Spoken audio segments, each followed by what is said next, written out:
Okay, so today we're going to talk about inverse relations and functions.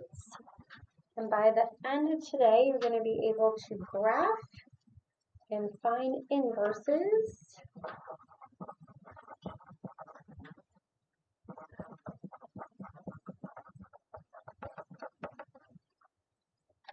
Of relations and functions. So there's going to be some Algebra 1 review in this.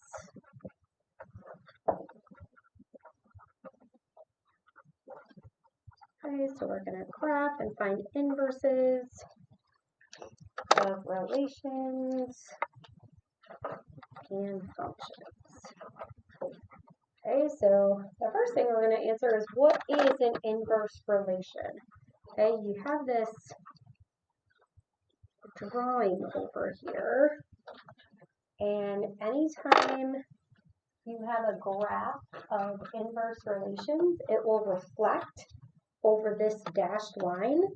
This dashed line is y equals x. The x-intercept is 0, and the y-intercept is 0. Okay, this is called the line of reflection.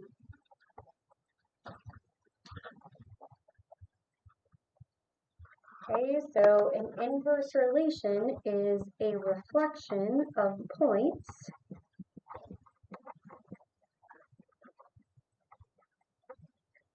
across the line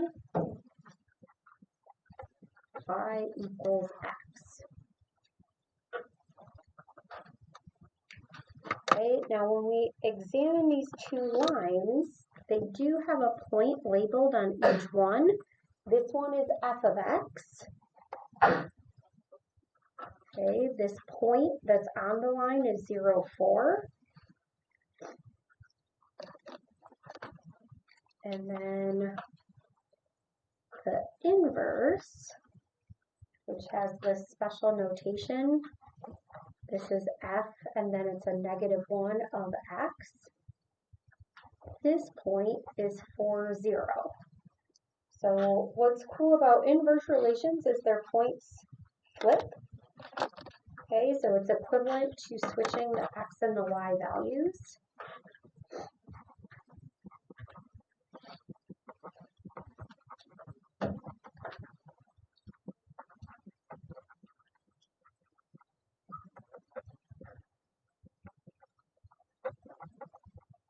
Okay, so we're going to use that when we graph some inverse relations today. We'll just switch the x and the y values. Okay, and it says verify the definition by labeling a pair of points on the example, and we just did that. Okay, so we had 0, 4 on f of x, and then there was 4, 0 on the inverse. Okay, and this is your inverse notation. You have that -1 there. It's not an exponent. It's just part of the notation for your inverse. Okay, so we are going to graph a relation, connect the points in order, and then we'll graph the inverse. And then we're going to identify the domain and range for each function. Okay, so what they give you is the relation. So it says graph the given relation. Okay, so the points that we're going to graph are 0, 2, 1, 5. So they're given to you in your table. 5, 6, and 8, 9. And that was 7.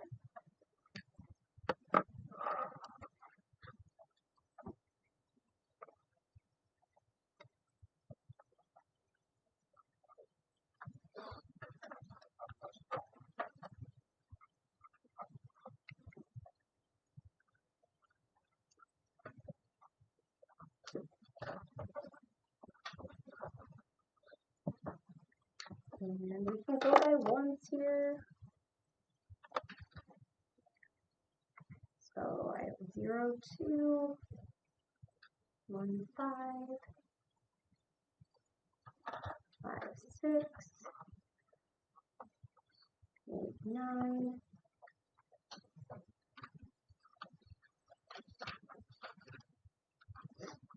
and we're going to connect those in order. So I'm going to use a straight edge. Please want me to pass around the straight edges.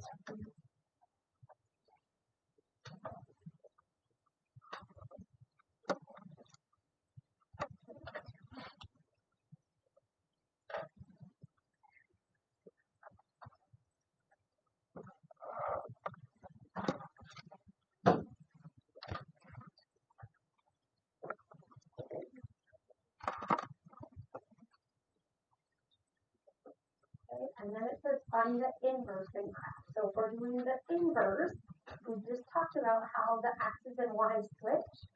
So can you guys switch those and then graph them?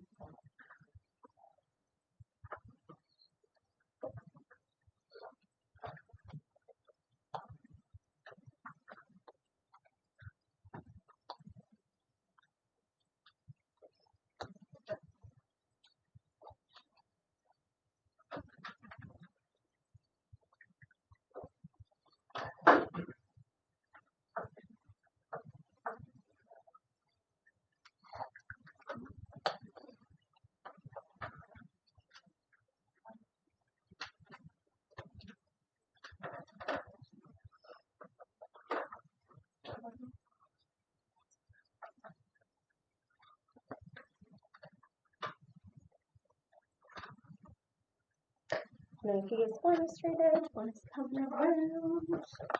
Okay, so whenever we graph an inverse, we're also going to graph the line of reflection.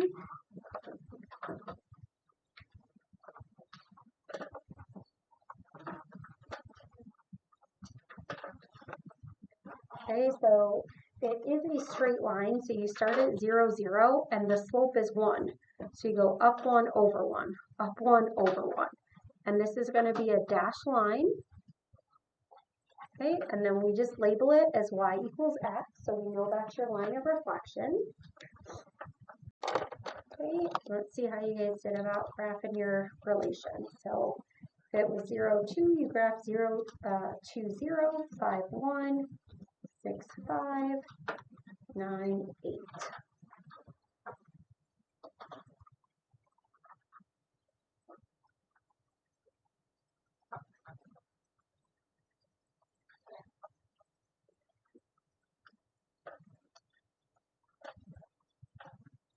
Something you guys might remember about reflections is they are the same distance from that line of reflection. So if you're looking here, you can see these are about half a unit apart. These are going to be the same distance from that line of reflection.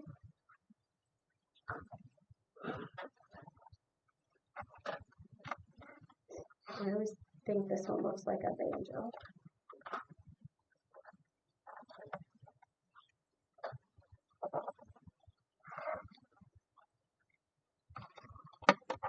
Alright, and then we're going to do the domain of the function. So whenever you're finding the domain, it is your set of your x values, and they go from lowest to highest.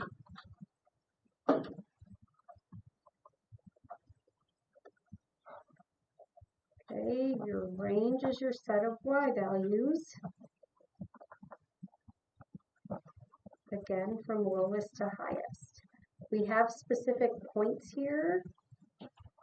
Okay, and because they told us to connect them, that means it's not discrete, so we can use an inequality. Okay, so we're going to have the relation, and then we're going to have the inverse. So we're going to do the domain and range of each.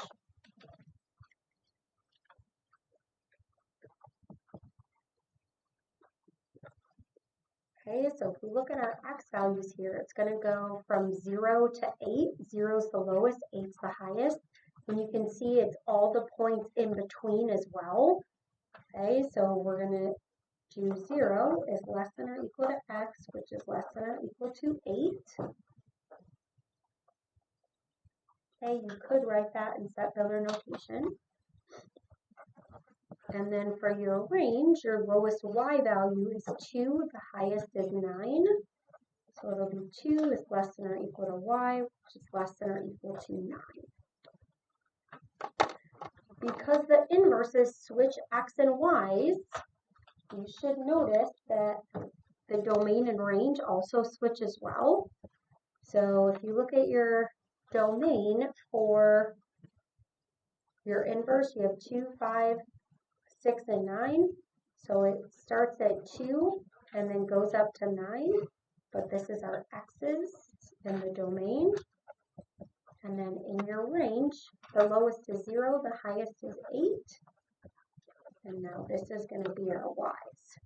So if you do the domain and range of a relation, the inverse, the domain and range should be flipped. Okay, so 0 to 8, that's now going to be associated with the range. 2 to 9 was the range, it's now associated with your domain.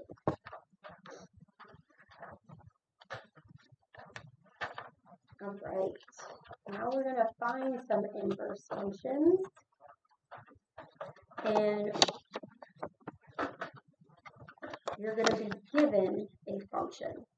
So this is use inverse operations. What that means is you have to show each step, okay, which I know is going to be difficult for some of you like to skip steps.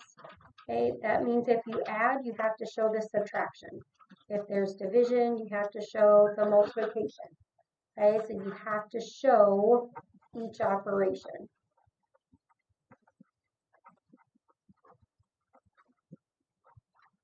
Okay, so sometimes I let you skip that when you're solving. This, we cannot.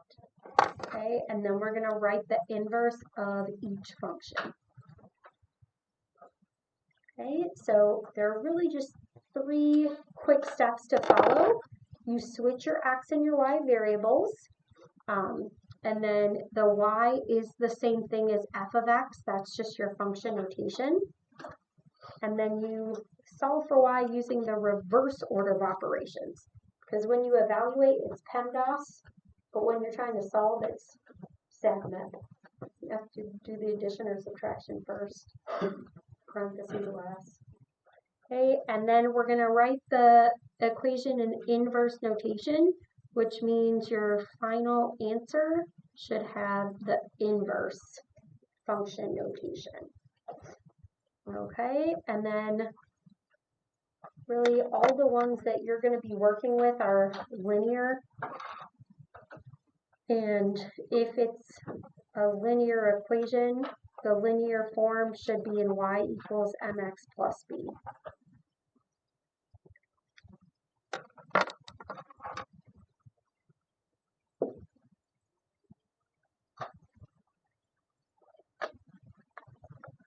Okay, so for step 1, it says switch x and y. Just remember your f of x is your y, so when you switch them, instead of y equals, it's x equals 3y minus 8.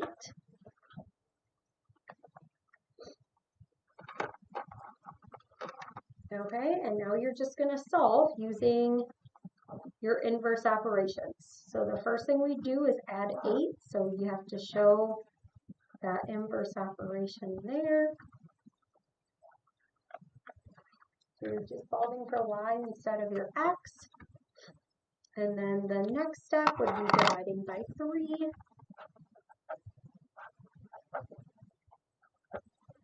Okay, and then if you're dividing by 3 and you want to write it in this form, okay, you're dividing both of these by 3 and you want to be able to see the slope. So you're going to write this in inverse notation. Bless you. When you want to see the slope, if you have x on top, that's the same thing as 1/3 times x plus 8/3. Okay, and you're going to leave those as fractions.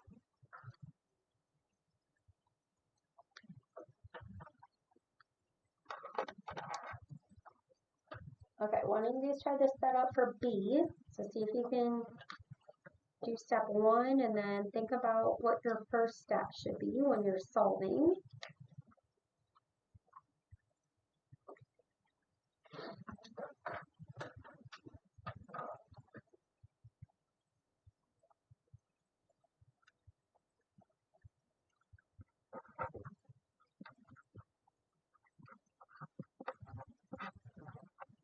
Okay, and really technically there's a couple different ways you can solve this. If you wanted to divide by,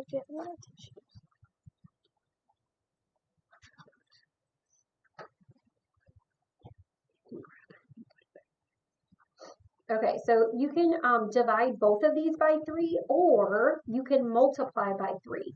Whenever you have a fraction, there's like an understood parenthesis here. Okay, so when you're deciding what to do first, if you have a fraction, multiply by the denominator.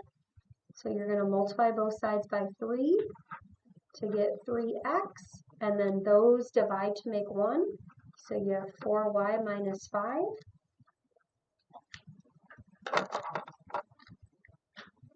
Okay, and then from there, we just need to show these 2 steps, how we add 5.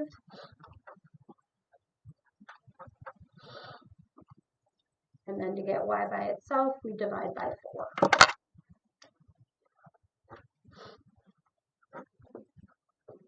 Okay, and then if you want, you can always just put your inverse notation here as you get good at this. So this would be 3/4 x plus 5/4.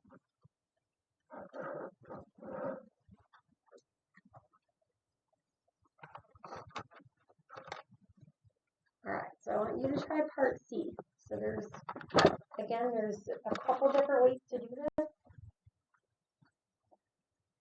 Find what will work for you.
Okay, so your first step, everybody should be the same, where you switch your x and y, and then a choice had to be made to distribute or not to distribute. Okay, so if you did distribute, then you got x equals 3y minus 21. You'd add 21 to both sides.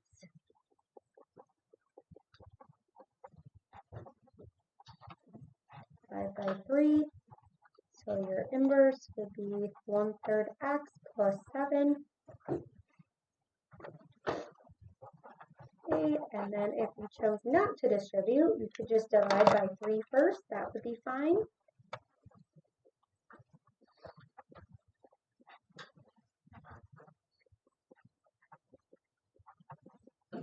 And then you could add 7.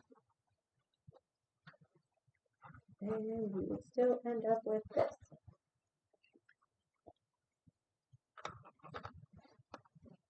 All right, now we are going to graph the function. So we're just going to graph this and then write and graph its inverse. So again, when you are writing out the functions, okay, when you switch the x and y, you just have to show your steps for that. Okay, so if we solve to find the inverse,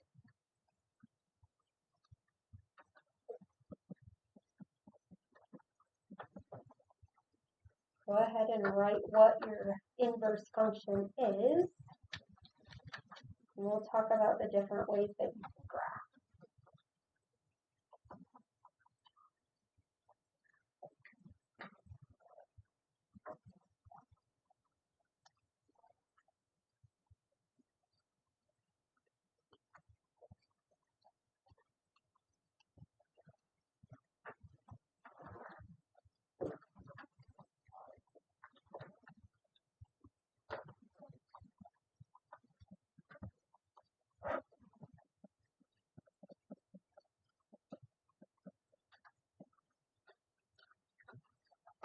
And then if we have a negative, we're just going to multiply by a -2.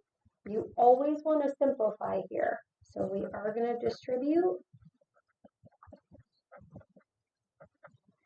And we're going to write it in inverse notation. Okay, now when you have something nice like this, and by nice I mean you have a whole number here, you have a whole number here, okay, you can graph using the y-intercept and your slope. Okay, so when you are graphing linear functions, sometimes you might have like 4/3 here, right? And if you can estimate 4/3 and still use your slope, but there is another way that you can do that. So when you're graphing linear functions, you can either start at the y-intercept and use your slope to find points, or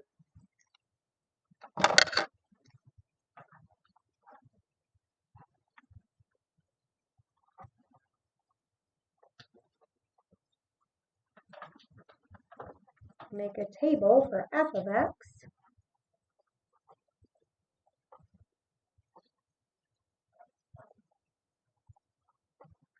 and then switch your x and y's for the inverse.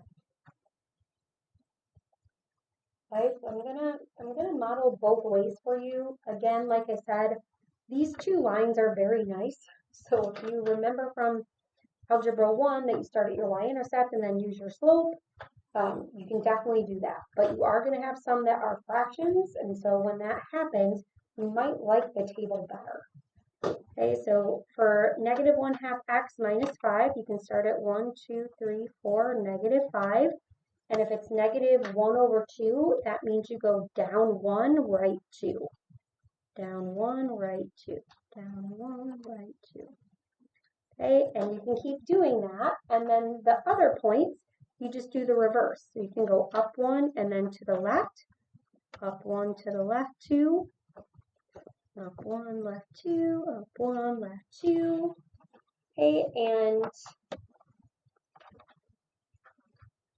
you will connect them. It is going to be a linear function.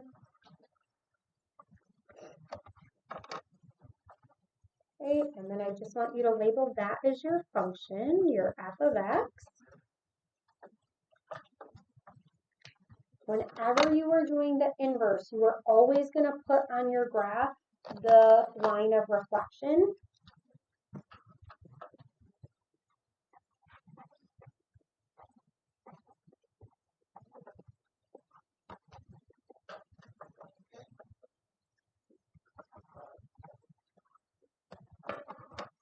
Okay, and that always goes through 0, 0, and it's always up 1 over 1 because of the slope.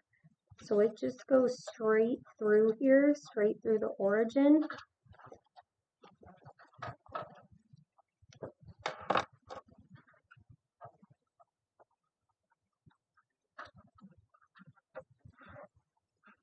Okay, that's your line of reflection.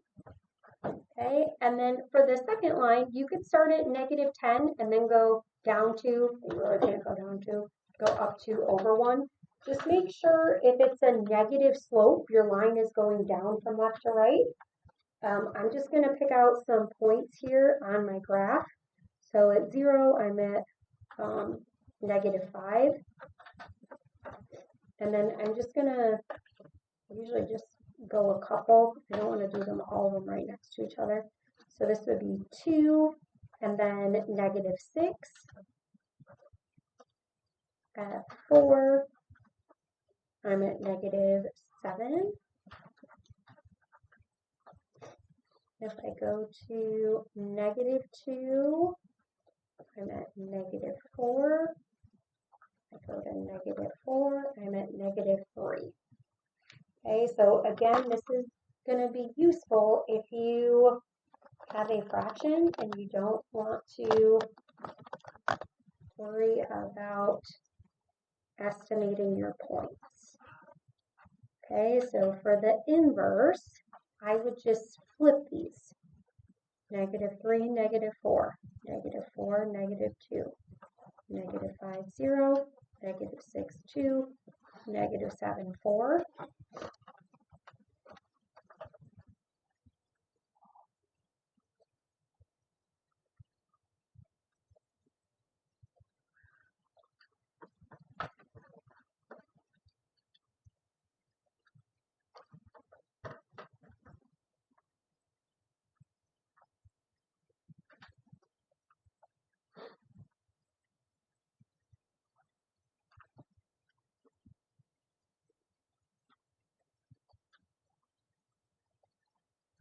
Okay, and then I can just continue that. I can also use the slope, like down 2 over 1, down 2 over 1.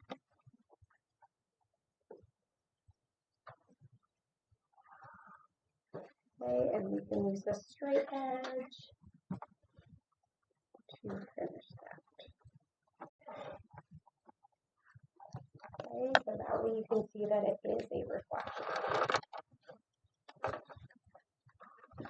All right, any questions for me so far with the linear functions, inverse of linear functions? Okay, so you switch x and y, and then you're solving for y. Now, if you have a story problem, this is going to be a little bit different. Okay, so with our functions, our x and y's, they are going to flip. They're not tied to any specific value. But when you start to put context here, we can't switch the variables because they're going to be tied to something very specific.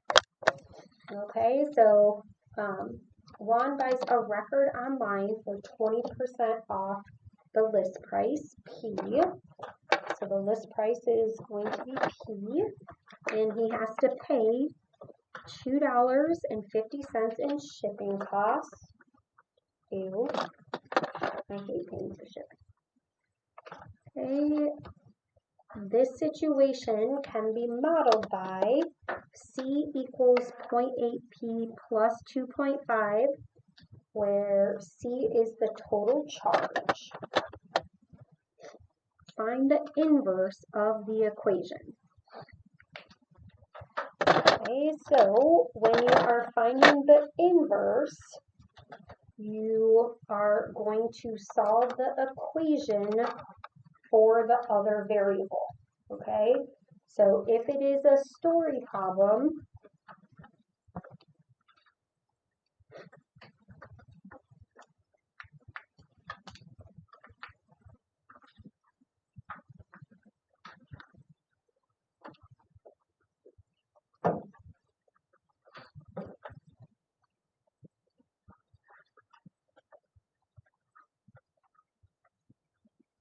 okay, if it is a story problem, do not flip the variables. Instead, you are going to solve for the other variable. Okay, so if you have C equals 0.8P plus 2.5, what we're going to do to find the inverse is we are going to solve for P.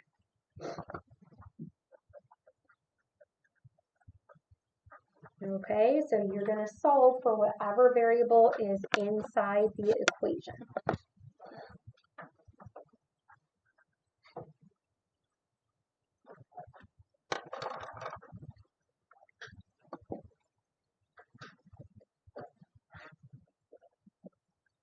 Okay, so we have C minus 2.5 equals 0.8P. Okay, and then your last step is going to be to divide.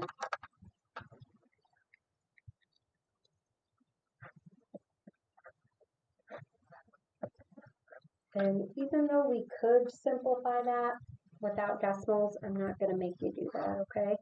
So your inverse equation is just going to be C minus, I'm going to write it up here, C minus 2.5 divided by 0.8. Okay, and you don't have to write it with the function inverse notation. So this is your inverse equation, okay, in terms of P, the price.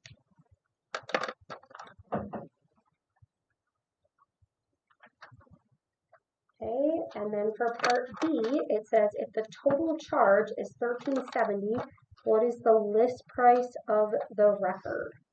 Okay, so the list price is P, the total charge, $13.70, is going to be C. Okay, so they tell you the total charge is C, so let's plug that in and solve.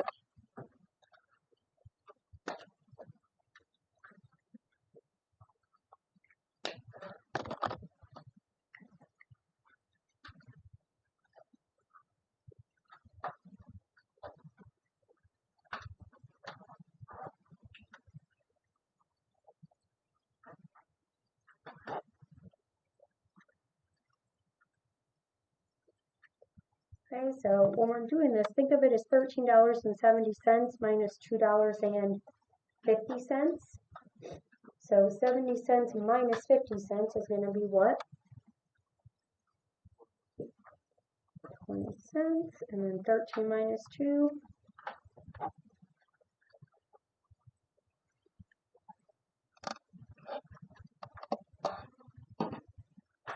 All right, you can use your calculator for that one. But it is 8/10, and you could multiply by 10. But this one will turn out nice.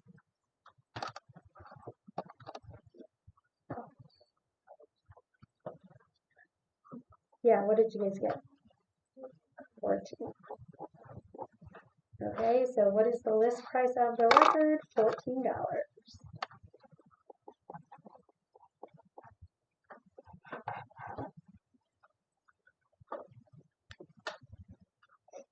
Okay, so the last thing said, how much money did Juan save? So it says he buys a record online for 20% off of the list price. So if the list price is 14, how can I calculate how much money he saved? 14 times 0.2, yeah? So 20% equals 0.2. So you can just take the price, multiply by 0.2. Okay, and you can use your calculator for that.